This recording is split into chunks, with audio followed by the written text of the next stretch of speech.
There's a whole fleet of them. Look on the ASA. My gosh. They're all going against the wind. The wind's 120 knots from the west. Look at that thing, dude.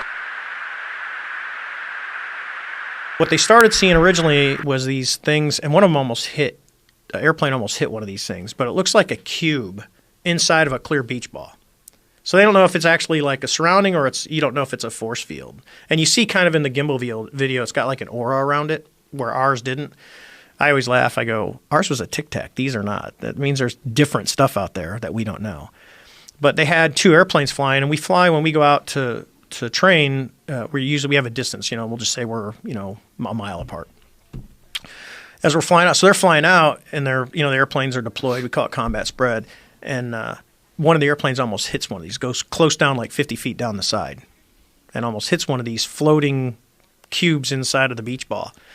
And someone goes, "Wow, it's a balloon." It's not a balloon. I mean, these things are literally sitting still. They're no effect from the wind. So if you got 90 knots of wind and they talk about it, these things are just sitting there. So 60 or 70 people had seen it because the radars, the newer radar in the Super Hornets is extremely, extremely capable.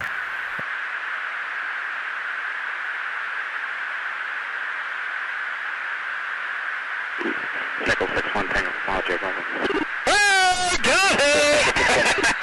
Woohoo! Roger, there's troubleshooting. Look, this thing turns mechanically. There, again, no typical form of propulsion, as an expert is telling you. This is not a glitch. This is seen by multiple radars, multiple people. Commander Fravor was so close to it. This is something that is not aerodynamic, and it could move in ways and fashions. When he's underplaying it, when we first talked, the idea of this thing going bup, bup, bup, bup, bup, bup, it's instantaneous acceleration back and forth. There's no slowing down, no turning, like a ping pong ball. He said to me, our first talk, ping pong ball in a glass. Nothing moves like that with traditional reactionary propulsion. Somebody has technology that we don't have in our inventory at all. The footage you just saw was taken by U.S. Navy pilots that was released in 2020 by the Pentagon. Those pilots were from the USS Nimitz and the USS Theodore Roosevelt. So, what do UFOs and lucid dreaming have to do with one another? I'm trying to compare our different approaches to phenomena that we don't quite understand. And in the game of lucid dreaming, the way we approach phenomena is everything. It can make the difference between success and failure, because with lucid dreaming, we are always dealing with pure consciousness. Now, we don't really know what it is that we're looking at here in these videos.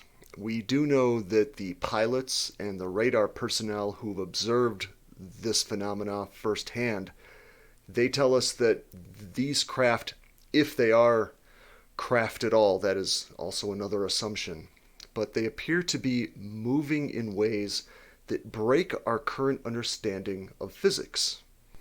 Some of these craft seem to be able to move at thousands of miles per hour. They appear to be able to stop on a dime.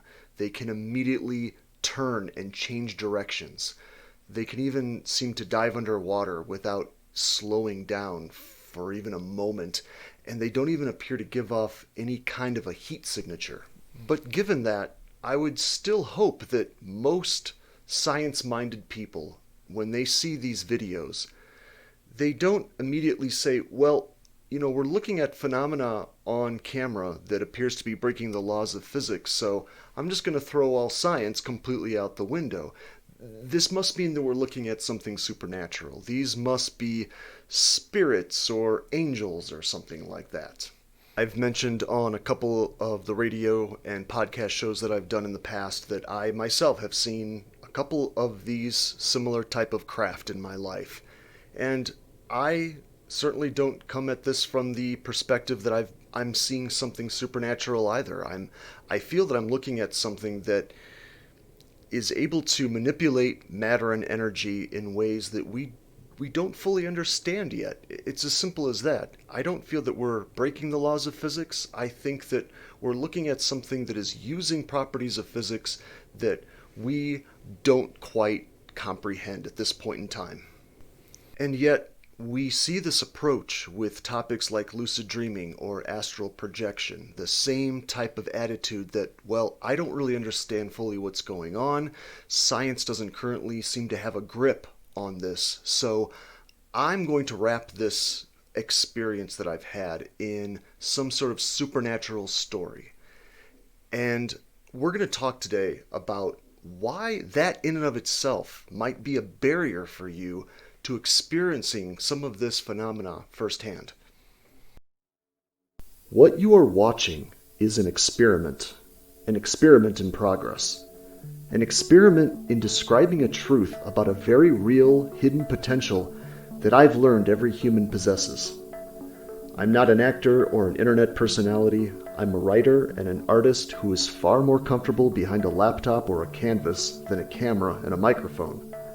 But I have over 30 years of direct experience with lucid dreaming and astral projection, and I believe I can use this medium to convey a concept in a way no one else has attempted. Around the age of 19, I began having spontaneous experiences that radically altered my understanding of what we are and what we're capable of. Over the years, I've been shown that our very consciousness is something that can survive outside of the mind and body. It appears to be able to be in multiple places at once. It seems that it can project itself across vast distances instantaneously. It can bring about radical physical healing of the body, and it even appears to be able to move through time. Furthermore, I believe it is our consciousness that is manifesting our reality right this very moment in ways most of us aren't ready to accept. Now, I'm fully aware that these are not new concepts. Shaman, monks, and all the many seekers of the truth have been speaking about these same ideas for thousands of years. Ideas that our modern particle physics is just beginning to uncover. I find that consciousness, whatever it may be, whatever its true nature, is something deeply fundamental to the universe, something that doesn't ultimately come and go, live or die. I find it simply is a nature of reality, one that we are just beginning to appreciate. To be clear, as far as I'm concerned, I'm not speaking about a supernatural concept. I don't feel this truth is religious or a spiritual message at all. In fact, I'm personally an atheist. I find these phenomena are not supernatural, but rather perfectly natural. My interest here is not to get you to believe me or to have faith that I'm telling you the truth. My intention is to get you to be able to do what I can do. And I believe I've isolated exactly what it is about me that's allowed me to perform these paranormal feats. And it has nothing to do with magical books or prayers or dogma. As we're going to explore here, it has everything to do with the relationship we carry with narratives. I won't pretend to know what our full potential really looks like, but I am certain of this. Before we can hope to break free of our limitations, we need an education on this ancient relationship we humans carry with storylines and symbolism, both inside and out. Welcome to a journey to a brand new landscape. Welcome to migration.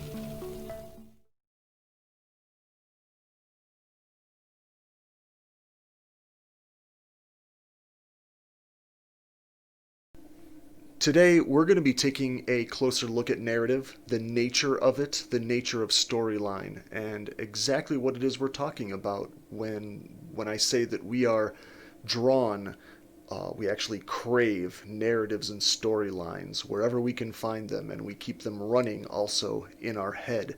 But I want to start with reminding us what it is that we're running from to begin with. We are running from something that absolutely terrifies humanity for some reason, and we're going to be getting into those reasons deeper and deeper as we go through these talks. We are absolutely terrified of chaos. We're terrified of disorder as we perceive it, that is, because of course what one person calls a complete mess might not be the same thing that another person's considers a complete mess.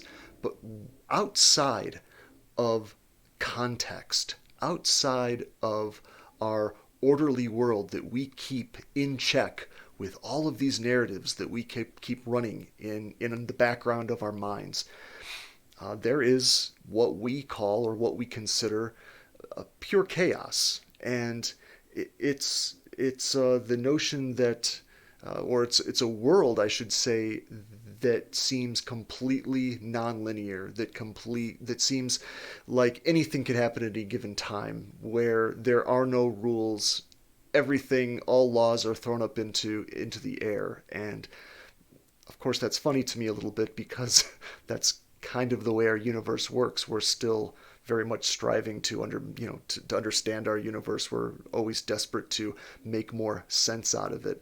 It is what we're always driven to. But I want to focus in on, first and foremost, on our fear of chaos. Terence McKenna has always famously said that we are a species that abhors chaos. We abhor disorder, and I believe that my feeling is, as well as his feelings were, that I believe that our ancestors were not quite as terrified of chaos as we are today.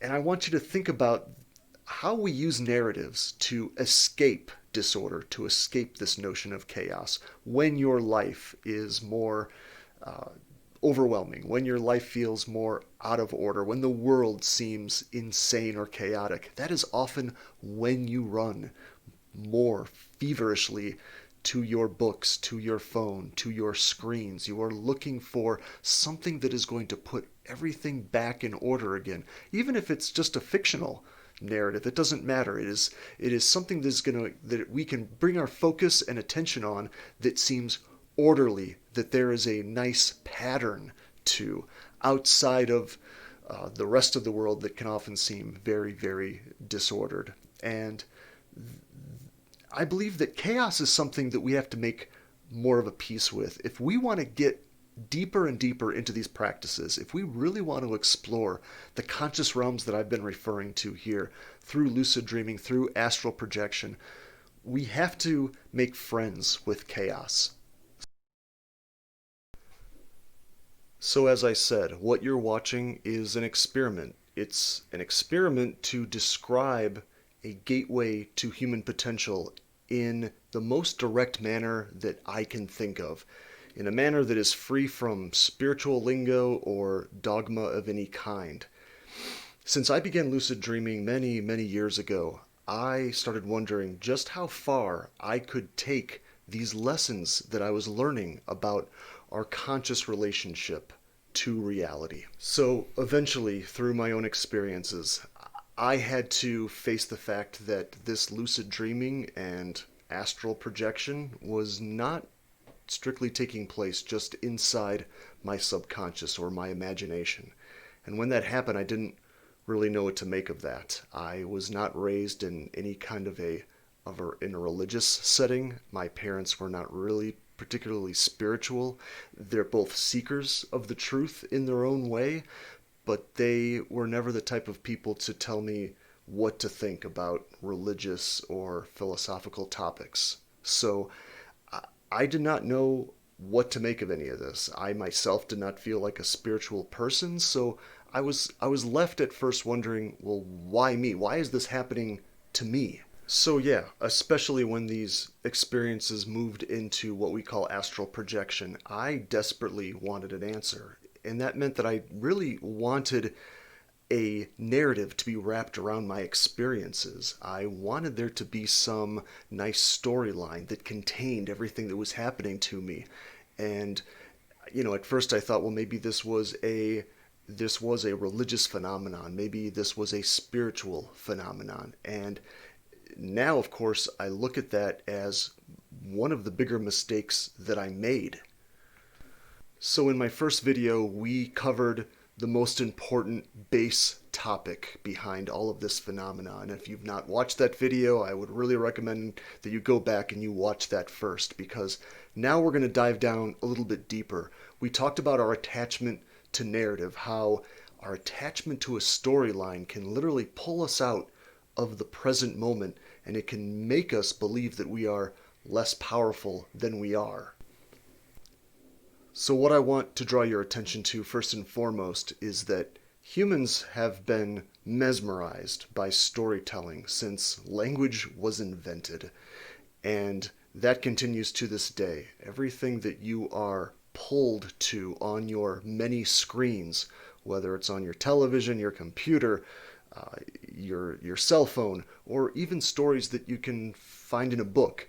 There's a reason why you are mesmerized by them, why you feel this craving to dive into a narrative or a storyline.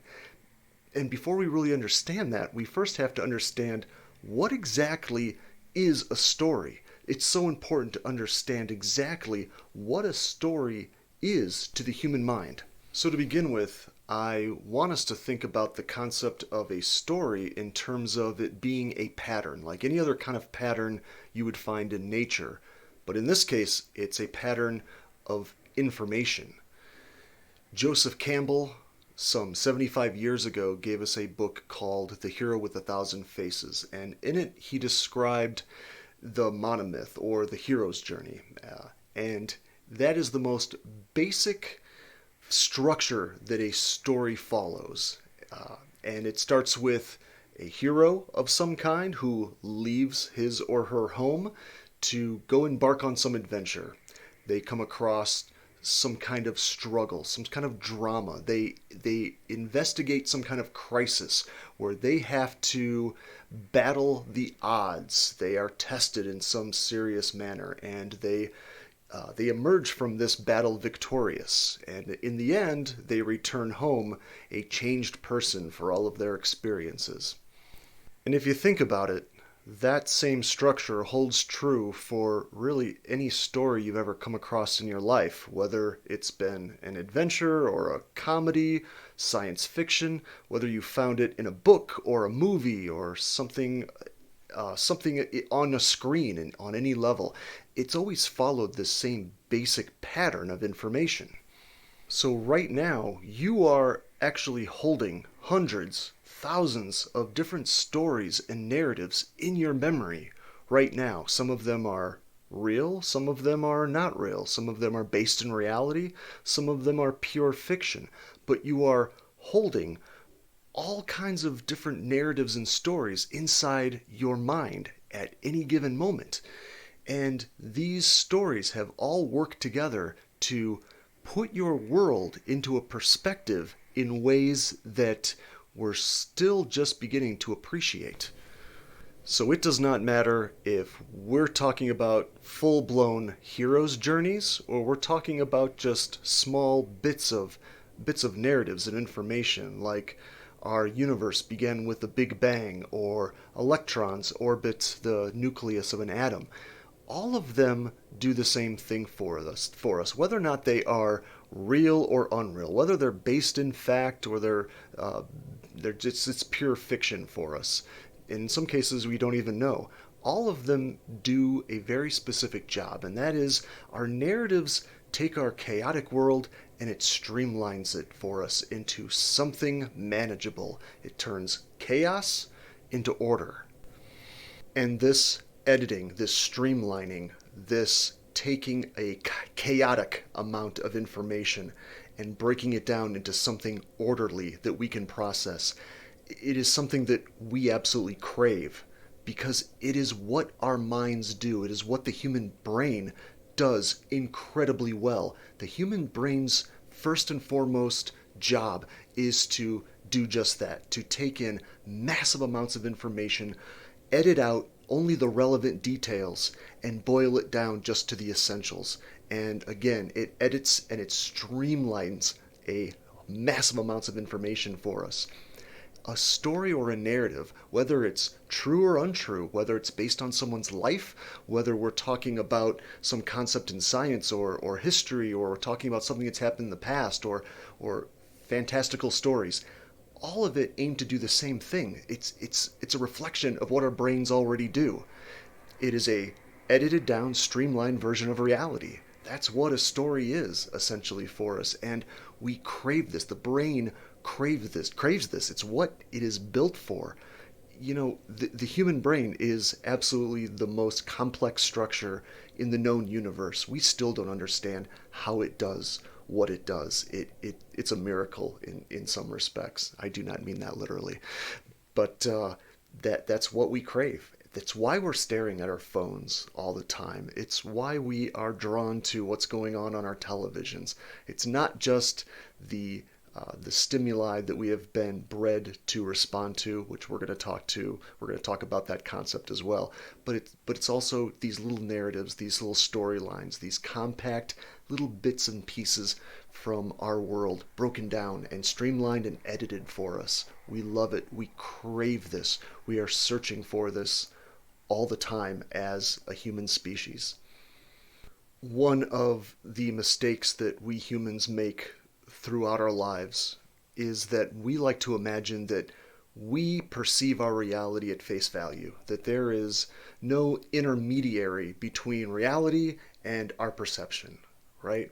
Maybe we have this idea that when we watch a movie or we're hearing some story that we might be getting something that's not entirely accurate, or we're not hearing the full picture, but that's how we move through our lives. It's what our brain is doing constantly. It has to keep us within a context, and it does this in a lot of different ways. It does this by not just breaking down raw stimuli, but we keep a running narrative also in our head. Remember when we talked about how there's lots and lots of stories that you have been told about how the universe works since you have been born. And those all sort of work together in a sort of matrix on some level inside your own brain, where you are living in a context and you are often not aware of it. So that is the bottom line here of how narratives are truly affecting you, not just when you look at your phone or when you open a book or you watch a movie. A narrative is in place for you right now, this very moment. And it is absolutely breaking down your world into a streamlined version of reality that is highly edited, and you are not getting the full picture right now, this very moment. Not later, not when you're doing something else, all the time. So this brings us back full circle to my initial mistake that I made for years when these experiences started happening to me. I was desperate to find the right lens, the right narrative to contain my experiences. And what I should have been doing is focusing in on my habitual obsession, my craving to find a narrative that fit and contained all of my experiences to begin with. That in and of itself was, in many cases, began to limit me, and it started to shut down my powers. I can't tell you how many times I have talked to people over the years who they have an initial experience. Sometimes it's spontaneous. That's how it happened to me. These things just happened to me spontaneously. I didn't know what to make of it.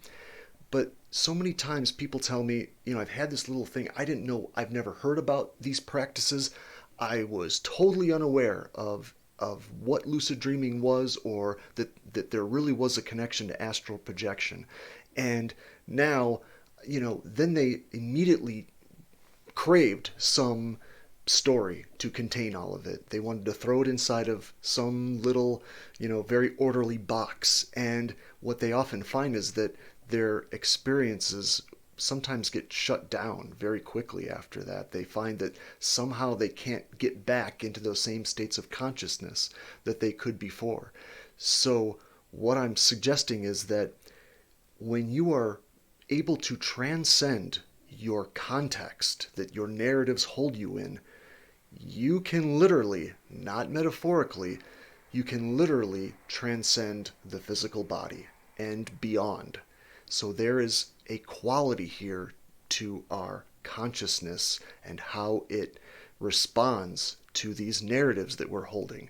There is a very real relationship going on there that truly, literally holds our consciousness in place, like a cage, so to speak.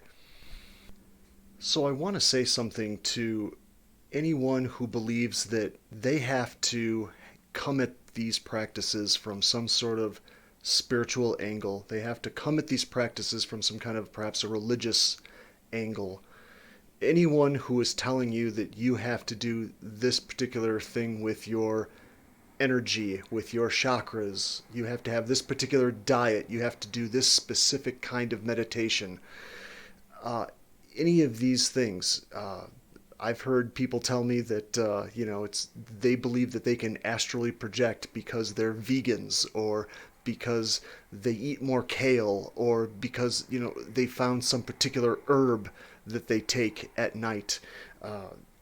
I've heard it all at this point, and all I can tell you is that when these things kicked in for me, I was about 19. Now, it wasn't until later that I realized that I actually started these practices much earlier, when I was about 12 years old.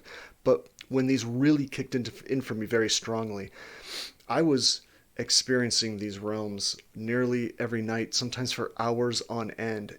And my first bout lasted for several years, where I was entering these states over and over and over again.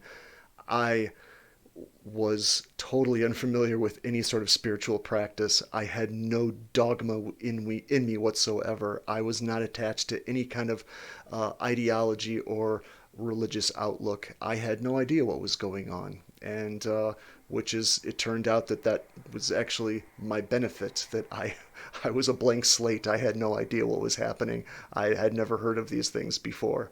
So there's truth in that. There's wisdom to be found in that. So my point is that, again, I'm an atheist, and I continue these practices to this day. The spiritual community does not own these practices whatsoever. In fact, I would really caution you about the narratives that the spiritual community or any other kind of ideology is going to spin for you. It's just another layer that you're going to have to break through eventually anyway. So don't add it to begin with, is my suggestion.